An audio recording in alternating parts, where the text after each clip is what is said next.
Convidar você a abrir a sua Bíblia em Isaías, capítulo 6. Isaías, capítulo 6. E nós vamos caminhar hoje numa mensagem avulsa, mas na próxima semana nós vamos começar a ter uma série de mensagens e nós vamos falar sobre o Espírito Santo e os objetos proféticos. Vamos falar no próximo domingo, você não pode perder, sobre o Espírito Santo e os objetos proféticos. E quais são? Na Bíblia, que nós conhecemos: o óleo, o shofar, o vinho,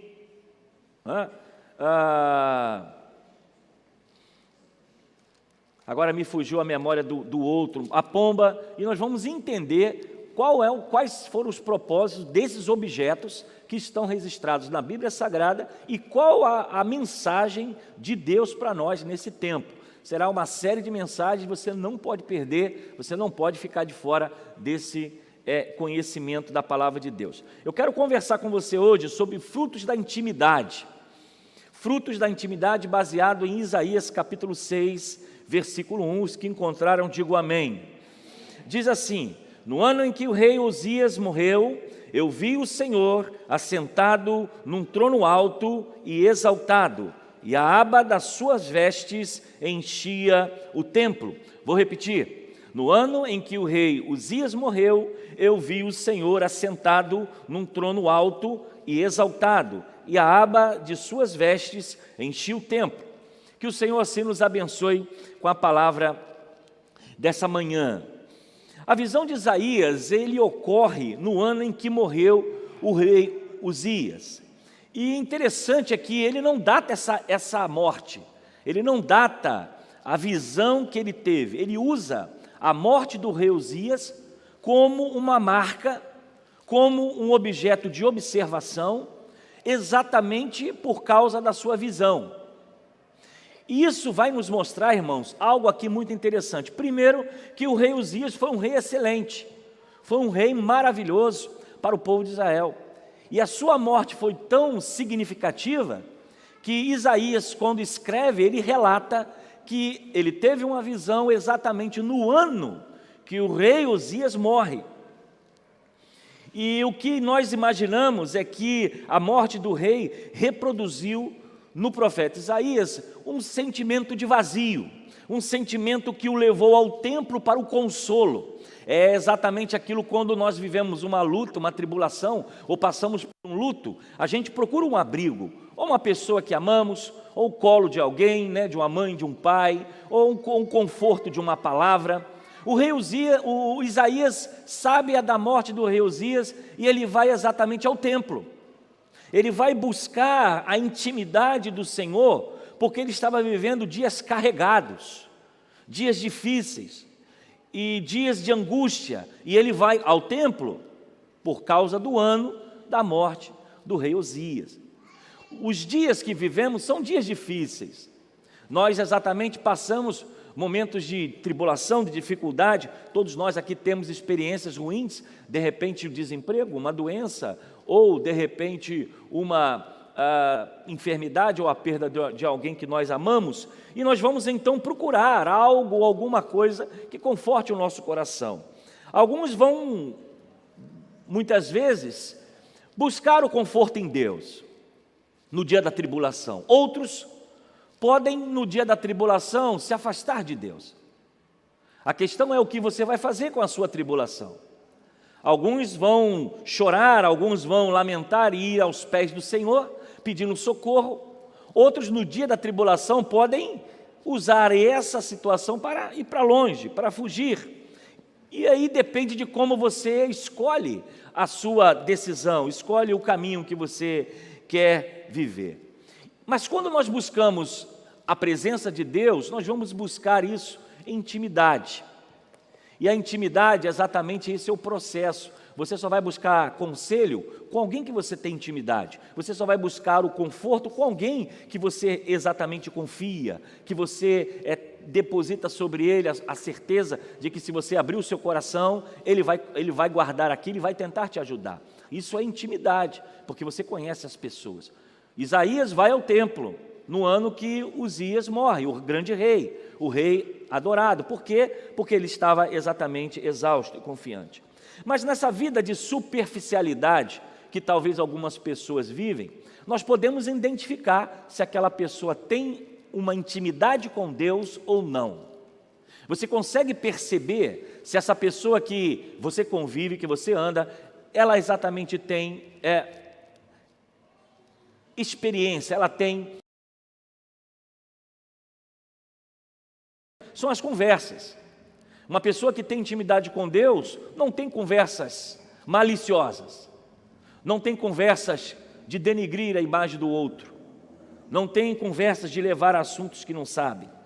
Outro exemplo é o uso do tempo. Quem tem intimidade com Deus e busca intimidade com Deus, ele busca tempo para estar na presença de Deus. E quem não tem, vai buscar o seu tempo em outras coisas. Muitas vezes nem vem ao culto, muitas vezes não se preocupa com o domingo. Quando vem, é só para dar aquela passadinha, para marcar o ponto e dizer, estou aqui, pastor, beleza, e depois desaparece. Pessoas assim não têm intimidade com o Altíssimo. Observamos também que quem não tem intimidade, quem não tem, vive uma vida superficial, manuseia suas finanças de forma errada. Gasta com coisas que não pode, com dinheiro que não tem. Não tem sabedoria, não tem mordomia cristã, não tem conhecimento do que faz, e muitas vezes o dízimo do Senhor é deixado de lado. As ofertas são esquecidas, porque são vidas superficiais, são vidas que não se preocupam com a obra missionária, não se preocupam com o crescimento do reino, e muitas vezes nem reconhece de que o que ele tem, o que ele recebe é dom de Deus, foi Deus que deu. Porque o ato de dizimar, o ato de ofertar é ato generoso. A princípio não está preso ao valor, nem tampouco à quantidade. Ela está presa na sinceridade de você ofertar aquilo que você sente no coração. Os relacionamentos também, qual é a sua vida como um namoro, a sua vida como casal, tudo isso vai mostrar se você é uma pessoa superficial, que não tem verdadeiramente intimidade. A visão das vidas cristãs, vida cristã, como você lidar com o seu dia a dia como servo de Deus, vai dizer se você tem intimidade ou se você é superficial. Você apenas está na igreja, ou você vive uma intimidade com Deus. E outra que é muito atual são as redes sociais. A gente escreve e posta aquilo que a gente tem no coração, o que a gente muitas vezes pensa. E às vezes a gente se depara com redes sociais de algumas pessoas. Não estou falando aqui dos meus membros da igreja, mas qualquer outra pessoa cristã. Você encontra de tudo. Você encontra crítica ao governo, você encontra elogio ao governo, você encontra críticas a fulano e a ciclano, às vezes usando a rede social para ofender o outro, mas você não encontra uma palavra para abençoar a vida de ninguém. E há pessoas nas redes sociais que não têm coragem nem de compartilhar o culto da sua igreja. Não sei se por vergonha, por constrangimento, ou quem sabe alguém vai descobrir que eu sou da igreja. Uma vida superficial não tem profundidade. E a rede social hoje tem mostrado isso. A gente entra, observa e vê algumas coisas que você fica pensando, nossa, esse irmão poderia melhorar. E o mais interessante é que isso não é só pelo pastor ou dos líderes da igreja. As próprias empresas fazem isso. Antes de você entregar o seu currículo, alguém quer saber onde você está na rede social. O que você escreve, o que você posta, qual é o seu pensamento, antes de chamar você para qualquer convite, para qualquer entrevista. Porque o que você faz, o que você apresenta na rede social, vai dizer exatamente o que você defende e o que você é. E quanta gente bobinha por aí, achando que é esperto demais, achando que vai revolucionar o mundo, escrevendo todo tipo de bobagem, falando todo tipo de bobagem e às vezes sendo julgados, sendo para tribunais por ofender alguém, e outros simplesmente perdendo oportunidade, até de emprego, porque não sabe lidar com as redes sociais. Então a vida superficial, ela vai nos mostrar exatamente quem nós somos. Mas eu quero caminhar um pouco rápido aqui, nessa palavra, para que possamos pensar exatamente esse texto, do versículo 1, no ano em que o rei Uzias morreu, eu vi o Senhor assentado num trono alto e exaltado. E quando nós aprendemos a ter a intimidade, quando nós temos essa experiência, de intimidade com Deus, a primeira característica que nós podemos desenvolver: você enxerga o que a maioria não consegue ver. Versículo 2 e versículo 3. E dizia: acima dele estavam os serafins, e cada um deles tinha 6 asas. Com 2 cobriam o rosto, e com 2 cobriam os pés, e com 2 voavam, e clamavam uns aos outros. Isaías tem a oportunidade de ver os serafins. Os serafins é uma classe especial de anjos, né, como são os querubins, e eles declaram a Deus que Ele é santo, e o texto vai dizer isso várias vezes, até 3 vezes. Essa é uma grande revelação do caráter de Deus.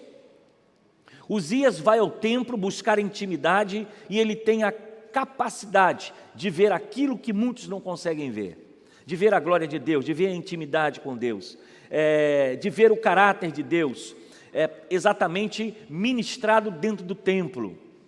Então, irmãos, nós precisamos pensar aqui que todas essas bênçãos espirituais estão à nossa disposição. Cabe a nós, cabe a você, buscar a intimidade com Deus ou não.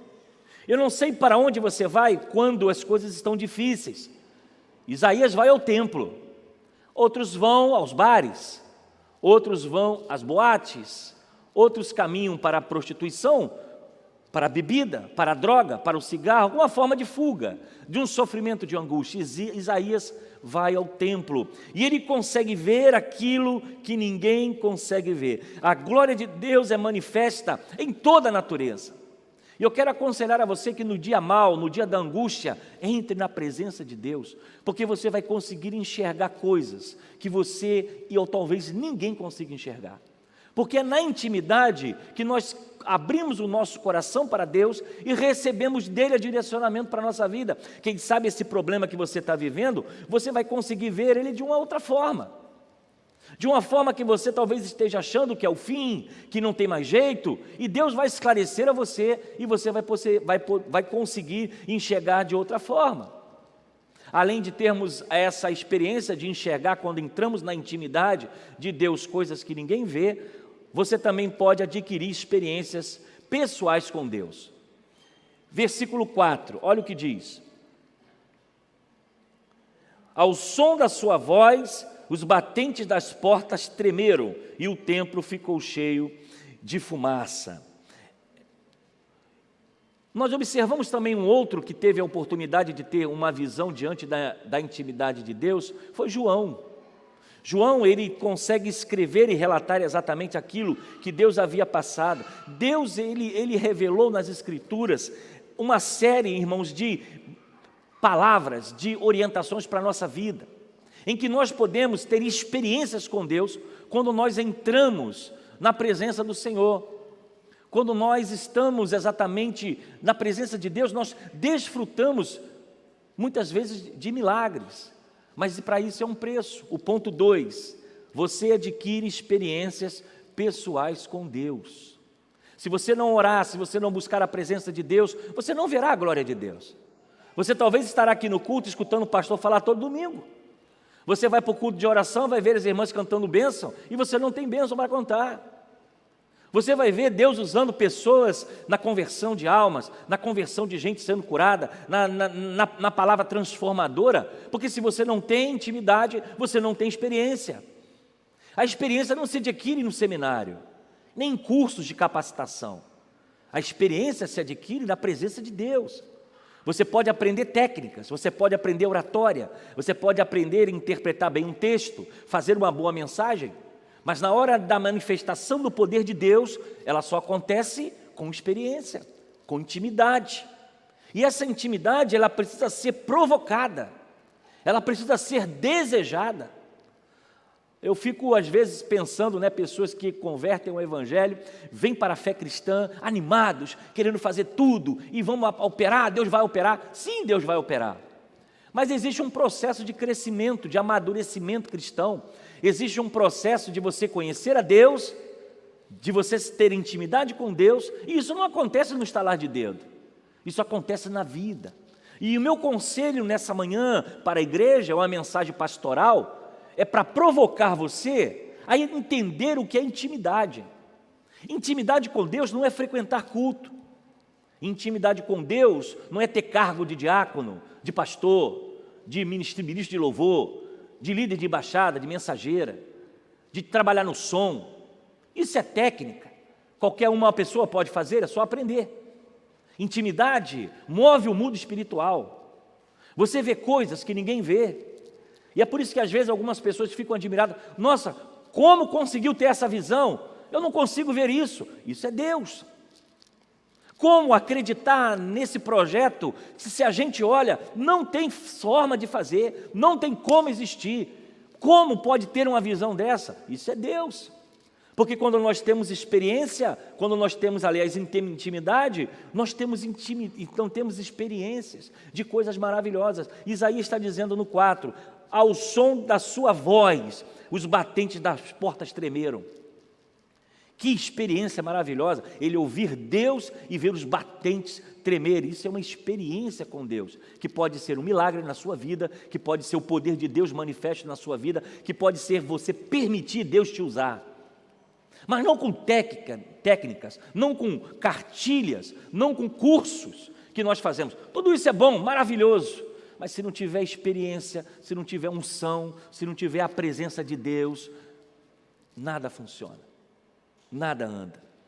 Podemos também aprender que quando temos intimidade, ponto 3, ele amplia o seu senso de humildade. Quem tem intimidade com Deus precisa ser humilde. A humildade vem no entendimento de que o que nós fazemos, nada é nosso, é Deus que nos dá. Você pode cantar muito bem, você pode ser um excelente diácono, você pode ser o fundador desta igreja, você pode ter feito o ministério que for, glorioso, mas se você não tem a humildade, você não tem intimidade com Deus.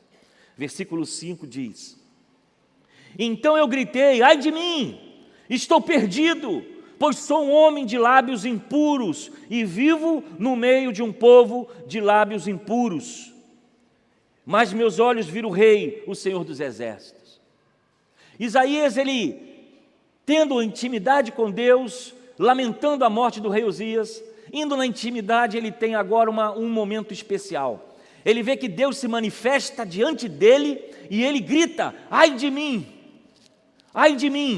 estou perdido, pois sou um homem de lábios impuros. O homem que busca a intimidade com Deus, ou uma mulher que busca a intimidade com Deus, precisa ter um sentimento de humildade. E aí, irmãos, isso é algo que nós precisamos cativar dentro do nosso coração. A igreja, ela traz muito glamour, né? muito status, muita exposição. Isso é um perigo. É um perigo para os líderes, é um perigo de quem está na frente, de nós corrompermos a nossa alma e acharmos que as coisas funcionam por causa de nós. Sem mim, nada pode fazer. Essa falta de humildade que nós temos visto por aí tem destruído igrejas, ministérios, porque parece que quando os homens começam a achar que são eles que resolvem, que são eles que fazem, parece que a glória de Deus faz assim, ah é? Então segura aí, ele sai. Aí o que a gente vê? Confusão, briga, divisão, contenda, nada anda, fracasso, falência. Aí você precisa fazer aquele culto do retorno, né? É o modo de dizer, não existe culto do retorno, tá bom, irmão? Estou só brincando aqui. O culto do retorno, Senhor, volta de novo, porque a coisa está feia, a coisa não anda, a coisa não acontece. Porque quando o homem aparece, Deus sai de perto, ele dá um pulinho para trás, aí então vai na tua força, vê o que vai acontecer. Isaías, ele tem esse sentimento, ele vai dizer, olha, eu sou um homem de lábios impuros, ai de mim, eu não posso estar nessa posição. O orgulho está tão distante de Deus que ele não consegue perceber, há muitas vezes, as nossas orações. E no passado, coloca a foto para mim das catedrais. As catedrais foram construídas para ostentar a grandeza de Deus. As catedrais bizantinas e medievais, portas imensas, catedrais imensas. A preocupação dos construtores era fazer algo absolutamente gigantesco para tentar transmitir a grandeza de Deus. E essas catedrais ainda existem até hoje, mas estão vazias, estão mortas, que só servem para fotografia de turista. A glória de Deus se foi, não existem mais. Quando você contempla a glória de Deus e vê quanto Ele é santo, o seu pecado aflora de dentro. Existe uma brincadeira que o pessoal costuma fazer da seguinte forma: eu sou tão humilde, que não tem ninguém mais humilde do que eu. Parece, né, uma brincadeira, mas tem gente que pensa assim: eu sou tão bom no que eu faço, eu acho que ninguém faz o que eu faço, não. E tem gente que é tão soberba que, às vezes, para tentar dificultar o trabalho, dá um passo atrás, para deixar a coisa andar. Vamos ver se eles vão sentir falta. Meninos na fé, meninos, o Senhor nos dá misericórdia de estarmos aqui. Eu só estou aqui porque Ele permite. De mim não tenho nada a oferecer aos irmãos, mas Deus usa cada um segundo o seu propósito, e Ele vai dizer que o vaso é de barro, para que a glória seja dEle, não nossa. Então, se nós queremos ter intimidade, queremos viver a intimidade, nós precisamos entender o nosso pecado, precisamos conhecer os nossos pecados. E a primeira coisa que Isaías faz, quando ele está de encontro com a glória de Deus, ele diz: não, eu não posso estar aqui, ai de mim, porque sou simplesmente lábios impuros. Como está a sua intimidade com Deus? Como está a sua visão de Deus? Você se sente um super crente? Um discípulo incrível? Um discípulo exemplar? O seu cartão de dízimo está completo desde janeiro? E você está feliz da vida? Coleciona até todos os envelopes que você dizimou e você guarda aquilo como um troféu? Será que a nossa intimidade só se baseia nisso? De quanto frequentamos culto, de quanto falamos? A humildade de Isaías nos constrange, porque Deus se manifesta a ele e ele grita: ai de mim, que eu não sou digno de estar aqui. Mateus 3,11 tem também uma passagem muito interessante: eu vos batizo com água para o arrependimento, mas depois de mim vem alguém mais poderoso do que eu, tanto que eu não sou digno nem de levar suas sandálias, e ele os batizará com o Espírito Santo e fogo. João Batista, simples, humilde, eu não sou digno sequer de carregar as suas sandálias. A humildade nos leva a ser usado por Deus. Você hoje deve passar por essa purificação no seu coração. Você precisa entender isso para que Deus possa usar a sua vida. Quinto e último, você se dispõe, quando você tem intimidade com Deus, você se dispõe mais para o ministério. Olha o que diz o versículo 8. Versículo 8: então ouvi a voz do Senhor conclamando: quem enviarei? Quem irá ir por nós? E eu respondi: eis-me aqui, envia-me a mim. Devemos notar que a intimidade nos joga no ministério. Quando nós temos intimidade com Deus, nós temos o desejo de servir. Nós temos o desejo de estar na casa de Deus. Não precisa o pastor ficar pedindo: pelo amor de Deus, irmão, faça-me, nos ajuda. Pelo amor de Deus, irmão, assume o cargo. Pelo amor de Deus, irmão, não tem ninguém, só tem você, vai lá e faz. Quando nós temos intimidade com Deus, o nosso coração está pronto a servi-lo. Quando não vivemos só de superficialidade religiosa, porque é o que mais que nós encontramos. Encontramos pessoas de todo tipo de característica. Por exemplo, nós temos o religioso. O religioso diz o seguinte: foi sempre assim, desse jeito, e não precisa mudar. Nós sempre fizemos dessa forma. Esse é um religioso, porque ele entende que o sistema é engessado, e a Bíblia vai dizer que Deus se manifesta na multiforme graça. Multiforme graça é na forma de agir no mundo. Deus não está estático, Deus está se movendo no meio de nós, nas culturas, na música, nas atividades. Nós conhecemos também, por exemplo, os liberais. Quem são os liberais? Os liberais são os hedonistas. Não, se tá bom, tem uma curtiçãozinha, eu senti um arrepio, dei 2 pulos, tá bom demais. Porque os liberais, eles querem emoção, eles não querem razão. Eles querem vir por culto para tomar uma carga de 220 para casa. Se tiver muito silêncio, não, Deus não estava no culto. Tem que aparecer alguém, e as igrejas estão sempre assim, né? Já teve dente de ouro, lembra do dente de ouro? Já viram aquele movimento do dente de ouro? O cara tinha que abrir a boca no culto para mostrar que tinha milagre, a obturação dele foi de ouro. Passou, ninguém fala mais nisso. Teve o movimento do cai para lá, cai para cá, joga lençol, cobre, não sei o quê. Eu acho que não tem mais isso, eu não vejo mais. São movimentos que os liberais, eles não querem servir, não querem cultuar, eles querem receber algo para si. É o tempo que vivemos. Temos os mornos, são os conformados. Ah, tá bom do jeito que está. Se ar-condicionado está ligado, está bom, se não está ligado, está bom também. Se a igreja está fazendo obra, está bom, ele não ajuda também. E se chama para ajudar também, não pode, não quer, são os normais, né? São os mornos que não estão aí. E tem os indiferentes. Os indiferentes, então, são muito engraçados. Os diferentes são os machucados e feridos, né? Estão lá na igreja, aí vem para a igreja e falam assim, não, agora eu vou para aquela igreja ali, eu vou sentar lá no canto, ninguém vai me ver, eu não vou fazer mais nada, eu não quero saber mais de nada. E ele senta no banco, e cuidado com esse povo que está aí atrás, viu? Quem senta lá atrás, a gente já sabe, eu sei, eu estou brincando com os irmãos, tem gente que foge do ar-condicionado, eu sei disso. Mas a turma que gosta de sentar lá atrás, não gosta de ficar, deixa no meu cantinho aqui, eu não quero saber mais de nada, são os indiferentes. Se está bom, se está ruim também, tanto faz, não se envolve com a vida da igreja. E tem os novos, né? Estão abertos e buscando, o novo convertido, e o que eu vou fazer? Aonde eu posso atacar? Aonde, pastor? Tem um fio para me puxar? Pode me botar para carregar a cadeira? É para lavar o templo? Ele vem com sabão em pó de atrás de casa. Não tem tempo ruim, está com o coração na obra. Mas tem também aqueles que são os comprometidos e avivados. Comprometido e avivado, ele quer estar onde precisa. O comprometido e avivado, ele não quer microfone, ele não quer aparecer, ele quer estar aonde precisa. Aonde precisa, pastor? É lá no portão puxando e fechando para o carro entrar? Eu vou estar lá. É na portaria? Eu vou estar na portaria.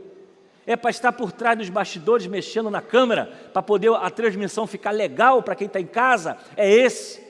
Porque quem exatamente está comprometido e avivado, ele quer trabalhar, ele não precisa ser aonde, ele quer servir, ele quer estar pronto. E, irmãos, quando nós temos intimidade, o nosso coração pulsa para fazer alguma coisa para Deus. A pessoa não fica conformada em apenas consumir, em apenas participar do culto. Então você se dispõe ao ministério. Ele diz, então ouvi uma voz do Senhor clamando, quem enviarei? E ele responde, eis-me aqui, envia-me a mim. É um homem, Isaías, completamente comprometido e simplesmente com intimidade com Deus. Nós precisamos, irmãos, fazer uma avaliação nessa manhã, e a você que nos acompanha pela internet, Deus abençoe sua vida, essa palavra é para você. Se você pode estar no culto presente, venha nos visitar, não fique só pelo celular, não fique apenas pela internet, venha buscar a presença de Deus, porque o Senhor nos chama a vivermos uma vida mais de intimidade, não apenas de frequência de culto. E quem tem intimidade, tem visão aberta. Quem tem intimidade, tem experiência pessoais. Quem tem intimidade, tem consciência do pecado. Ai de mim, que tenho lábios impuros. Quem tem intimidade, anseia de purificação e santidade. Quem tem intimidade maior, deseja servir. Você deseja viver uma vida de intimidade? Feche seus olhos e nós vamos falar com o Senhor. Pai, te louvamos porque a Tua palavra nos revela a vida de Isaías. No ano em que morreu o rei Uzias. Seu coração triste, abatido, um dos melhores reis de Israel, ele vai ao templo quebrado, machucado, buscar experiências. E é no secreto com o Senhor que ele tem visões, que ele tem desejos, que ele tem experiência, que ele tem consciência do seu pecado. É na intimidade que ele anseia ser purificado. É na intimidade que ele anseia o desejo de servir. E nós queremos colocar a nossa vida nessa manhã em Tuas mãos. te pedindo, ó Deus, que Tu mova o avivamento ao nosso coração, conforme o Senhor deseja. Que cada um aqui seja, de alguma forma, ó Deus, avivado, com o desejo de estar na casa do Senhor, servindo ao Senhor, adorando ao Senhor. Aqueles que nos acompanham de longe, que eles sintam o desejo de procurar uma igreja mais próxima de sua casa e servir ao Senhor em autoridade, servir ao Senhor em simplicidade. Que toda a honra e glória seja dada ao Senhor. Coloque em nós, ó Deus, a humildade, a simplicidade. Coloque em nós, ó Deus, o sentimento de pecadores que somos. E se estamos aqui, é somente graça que vem do alto, é misericórdia que vem do alto. Nada temos, nada possuímos. Ai de nós, ó Deus, se não for o Senhor. Abençoe cada família, cada vida, e que cada um tenha o desejo no seu coração, nessa manhã, de colocar a sua vida no altar e servir verdadeiramente, conforme, ó Deus, a Tua palavra, conforme, ó Deus, o Teu desejo. Recebe toda a honra, toda a glória, todo o louvor, é o que nós pedimos no nome de Jesus. Amém.